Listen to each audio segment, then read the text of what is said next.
Bom dia para todo mundo. Tô aqui com minha voz meio fanha de novo, mas vamos que é isso mesmo.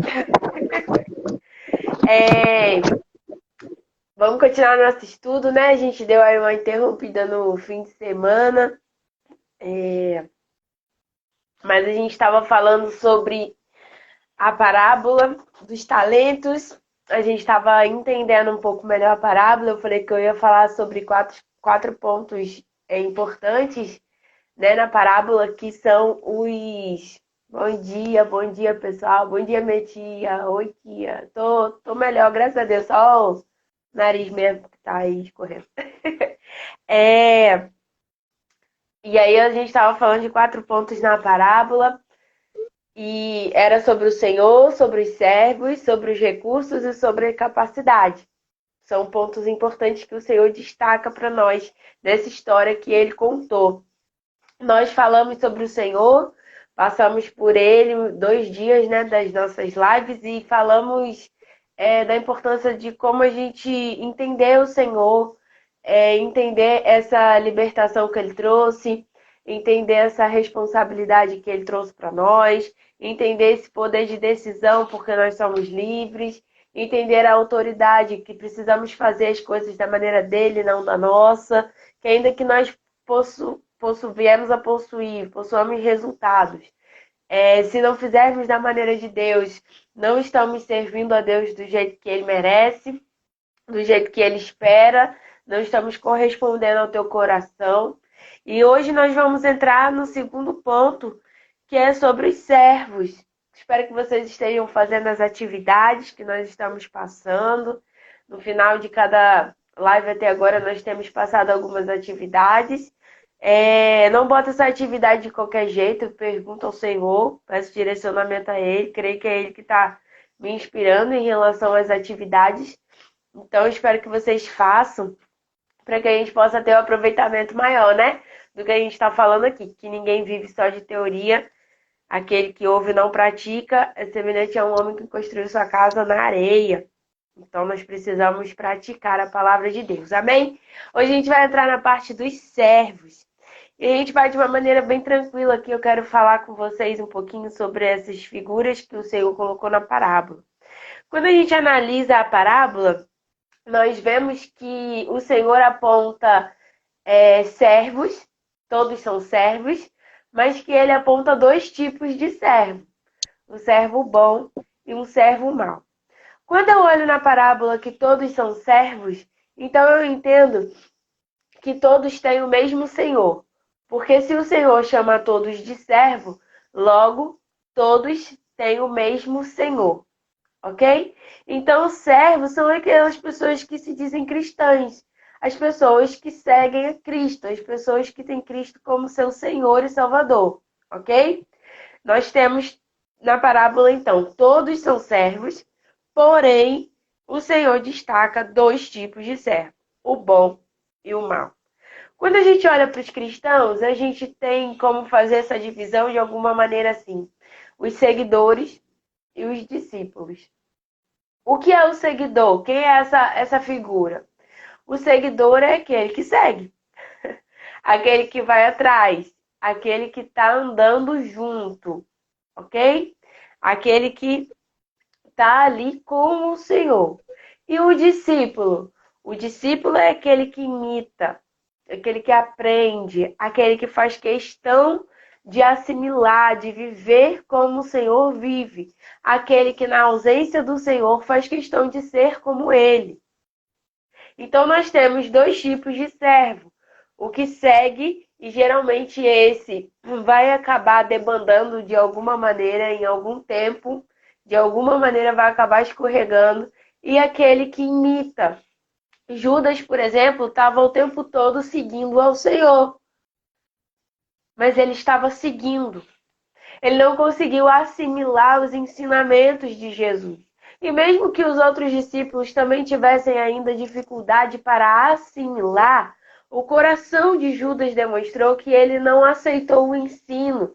A intenção dele não era ser como Jesus. Ele queria que Jesus trabalhasse para ele. Como isso? Ele queria fazer a revolução no Império Romano, porque os judeus estavam sendo subjugados por Roma.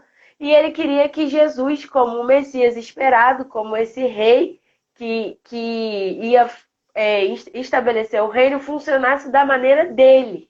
Então, em vez de ele se submeter ao modo do Senhor, como nós vimos no último tópico, quando a gente falou da submissão, em vez de ele se submeter ao método e fazer como o coração do Senhor esperava, ele não entendeu, não internalizou o ensino, foi segundo o seu próprio pensamento e apesar de estar seguindo a Jesus, andando com Jesus de noite e de dia, ele não foi como o seu Senhor.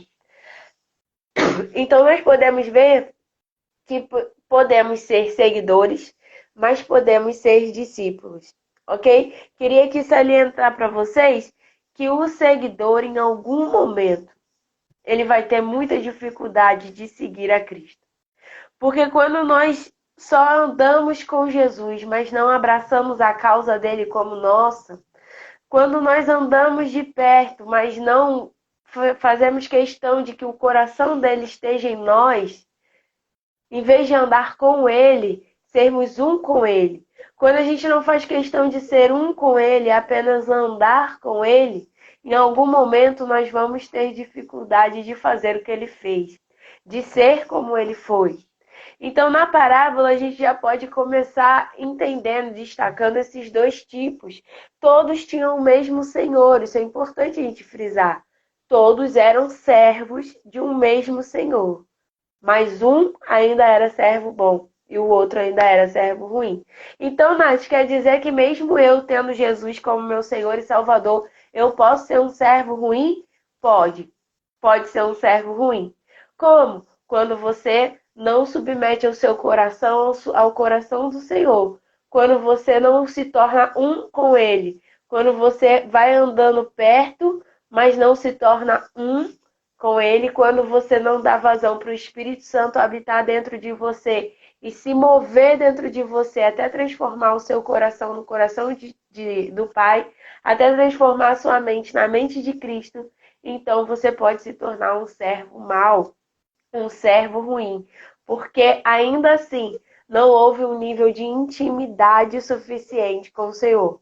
Você está andando com Ele como colega, digamos assim, mas ainda não houve intimidade, não houve um conhecimento de quem Ele é, e Ele não está com a possibilidade de te conhecer intimamente, porque você não permitiu isso. Então é importante a gente entender que precisamos andar em intimidade com o Senhor para então sermos um servo bom, conseguimos fazer as coisas segundo o coração do nosso Senhor, tá? E o que o servo faz? O servo, pela parábola, a gente pode ver claramente o que o Senhor espera do servo. O servo trabalha para a expansão do reino de Deus. Por que eu falei expansão? Porque na parábola a gente vê que o que recebeu 5 multiplicou para mais 5. Chegou com 10. O que recebeu 2 multiplicou, foi o dobro. Chegou com 4. Então nós precisamos entender que o servo, quando Jesus estabeleceu o reino e deixou essa preciosidade no meio de nós, conosco, quando ele nos capacitou, e a gente vai ver isso um pouquinho lá na frente, com os recursos, com o Espírito Santo, com tudo, não era simplesmente para que a gente mantivesse o reino bonitinho até ele voltar, mas para expandir. Ele diz: vocês serão minhas testemunhas em Jerusalém, na Judéia, em Samaria e até os confins da terra. Ele estava querendo que a mensagem fosse multiplicada, que o reino fosse multiplicado. Quando ele fala com Abraão, que Abraão seria pai de multidões, que Deus entregaria a ele uma nação, então ali Deus não falou com ele sobre um filho. Deus falou com ele sobre tantos como a areia da praia, tantos como as estrelas do céu. O tempo todo o plano de Deus é sobre multiplicar. Lá em Gênesis a gente vê que Deus dá uma ordem ao homem e à mulher, que era sobre se multiplicar. Então, o reino de Deus é um reino de multiplicação, de expansão. E o que o servo faz? O servo trabalha para expandir o reino. Da maneira como eu e você vamos fazer isso, o próprio Senhor vai falar conosco, o próprio Senhor vai nos dar direcionamento. O que a gente precisa entender é que o nosso trabalho é de expansão. Quando falamos que somos mordomos, que administramos os bens do Senhor, não administramos só para manter, mas para expandir. Por quê? Porque o Senhor expandiria, o Senhor multiplicaria. Então nós fazemos o mesmo. Ele espera que nós fazemos o mesmo. Se o modo de conduta dele é cuidar, proteger e multiplicar, o nosso também é cuidar, proteger e multiplicar. Ok? Então o que que o servo faz? O servo bom expande o reino. O servo de Deus expande o reino. O que que Deus espera dos seus servos? Que eles trabalhem para a expansão do reino. Aí a gente vai ver, como eu já citei, vou só reforçar, como que nós vamos fazer isso? Passando o nosso coração pelo coração de Deus e em adoração a Ele, não da nossa maneira, não por motivos próprios, mas segundo a vontade do Senhor, com intimidade com Ele, ok? Vamos lá. Outro ponto importante que a gente pode ver sobre o servo. Eles conhecem o seu Senhor. Você pode conhecer de um jeito bom ou você pode conhecer de um jeito distorcido. Na parábola, a gente vê que o Senhor reuniu os seus servos. Então, o que a gente pode entender? Que os servos falavam face a face com o seu Senhor. Que os servos falavam com o seu Senhor de perto. Eles tinham autorização para estar na presença do Senhor. Eles não eram servos que falavam com outros servos, que falavam com outros servos até alcançar o Senhor. Não, a Bíblia diz que o Senhor chamou os servos até sua presença e então delegou a eles os recursos e segundo a sua capacidade e depois foi viajar. Então a gente vê que os servos, eles têm autorização para estar na presença do Senhor. Eles foram reunidos com o Senhor. Então é importante a gente entender que não dependemos de outros servos, de outras pessoas para estar diante do nosso Deus. O Senhor nos chama diretamente à sua presença, nós temos proximidade com Ele, nós temos essa autorização e essa liberdade de estar diante dele. Nós, com essa liberdade, com essa aproximação, nós podemos enxergar várias características do Senhor. Mas, ainda assim, a parábola nos mostra que o servo que não era bom, o servo que era mau, como o Senhor caracterizou ele, enxergou o Senhor de uma maneira um pouco distorcida. Por quê? Porque ele diz assim na parábola, eu sabia. Olha só que ele sabia, ele conhecia o Senhor. Eu sabia que o Senhor é homem severo, que colhe onde não plantou e ajunta onde não semeou. Ele estava falando que ele sabia, ele conhecia o Senhor. Mas veja bem, quando a gente chega nessa parte da parábola, a gente vê o Senhor como um Senhor severo. O que acontece é que esse servo usou a severidade do Senhor para ter medo. E a gente vê que claramente que ele estava com uma visão distorcida do Senhor. Por quê? O Senhor é um Senhor sério, tá? Ele é severo, é rígido em princípios. A gente precisa trazer isso de volta para o nosso meio. O Senhor, ele é zeloso naquilo que ele faz. Ele é zeloso com o modo com que é feito. Ele não faz nada de qualquer maneira, ele não faz nada de qualquer jeito, ele não aceita qualquer tipo de adoração, ele não aceita qualquer tipo de trabalho, qualquer tipo de serviço. A gente fala do Senhor como nosso Pai, e é verdade, ele é nosso Pai amoroso, cuidadoso, mas nós precisamos resgatar que o Senhor também é um Senhor zeloso. Ele é um Senhor que ele cobra direito aquilo que ele delegou a fazer. Ele cobra detalhes daquilo que ele delegou a fazer, porque ele não manda a gente fazer nada que está fora da nossa capacidade. E ele não manda a gente fazer nada que ele não nos ensinou a fazer primeiro. Então, quando o servo olha para o Senhor, ele entende que o Senhor é um Deus exigente. O Senhor é um Senhor que exige. Ele é exigente. E nós precisamos entender isso, senão a gente abusa da graça. A gente vai falar assim: ah, não, mas Deus me entende, é isso mesmo, meu filho, Deus é bonzinho. Deus não é bonzinho, Deus é bom. Ser bom é diferente de ser bonzinho, tá? Ele não passa a mão na nossa cabeça para o que a gente faz de errado. Ele não leva a gente de uma maneira mimada pelo caminho. Ele é bom, ele é misericordioso, ele é galardoador, ele é compreensivo, ele é compassivo, mas ele não é bonzinho, ok? Então nós precisamos entender que o Senhor da parábola não nega o que o servo diz, que ele era um Senhor severo. Ele não nega, ele diz assim: não, eu não sou, você que falou uma coisa errada. O que acontece é que o servo mau enxergou de uma maneira deturpada essa severidade do Senhor.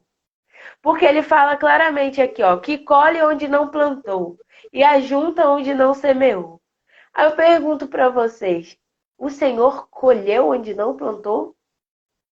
Porque apesar do servo ter trabalhado, quem colocou aquela pessoa naquela condição de poder trabalhar foi o Senhor.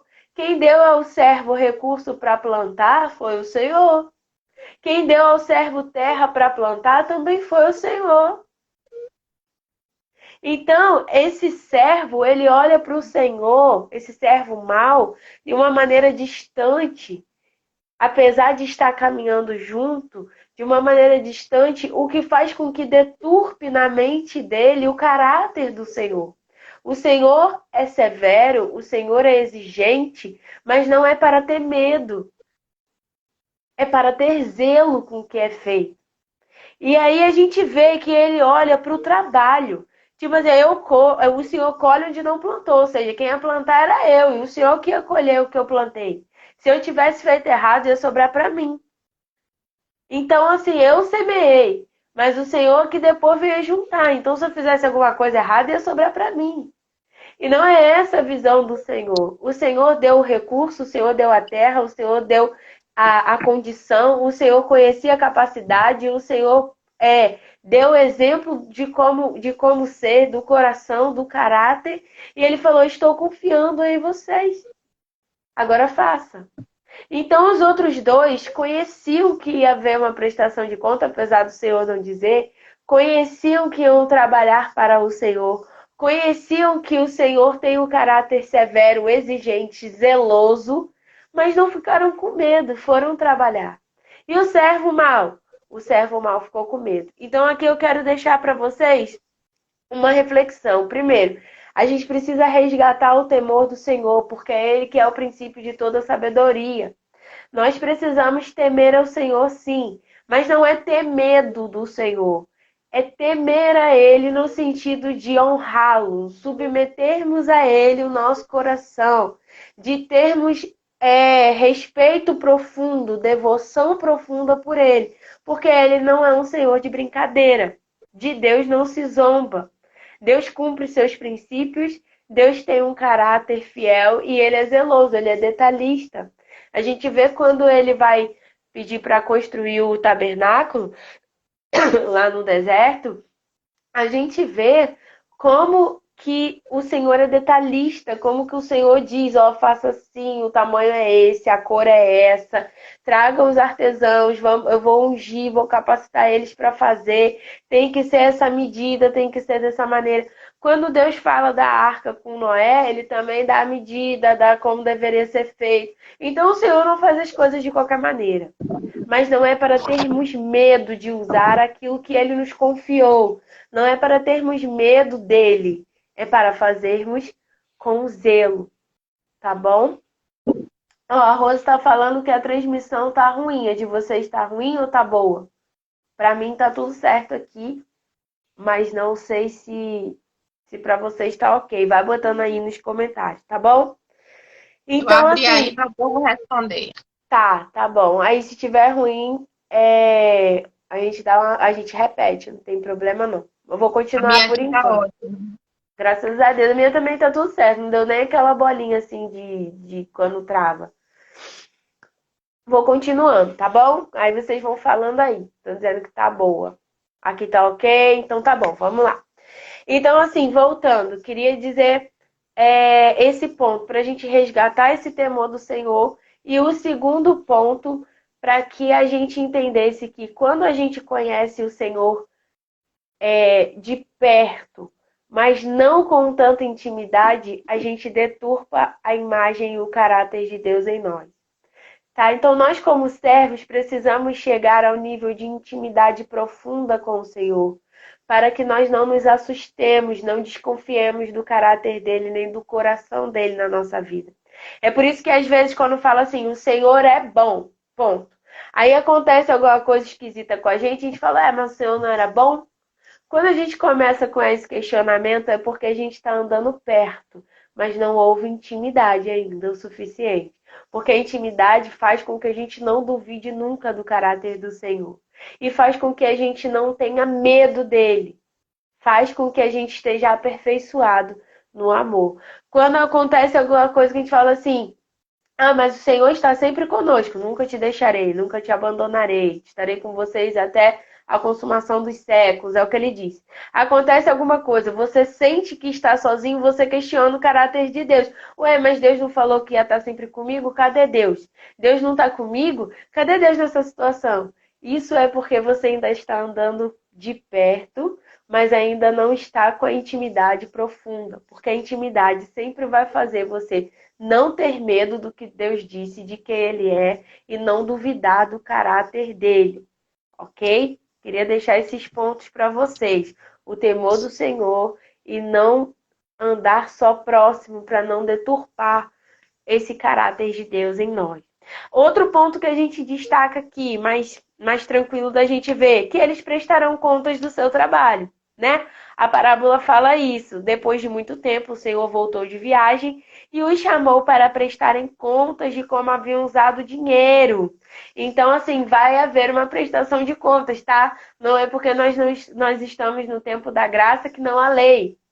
A graça, ela veio para criar uma nova lei, onde há mudança de sacerdócio, há mudança de lei, mas não há a retirada da lei. Jesus não veio para anular a lei, ele veio para cumprir a lei da maneira que devia ser feito. Então, a gente precisa entender que haverá uma prestação de contas do que nós estamos fazendo no tempo da graça também, ok? A Bíblia diz que a gente vai prestar contas ao Senhor até das nossas palavras. Então haverá, que são sementes, né? São recursos que o Senhor nos deu.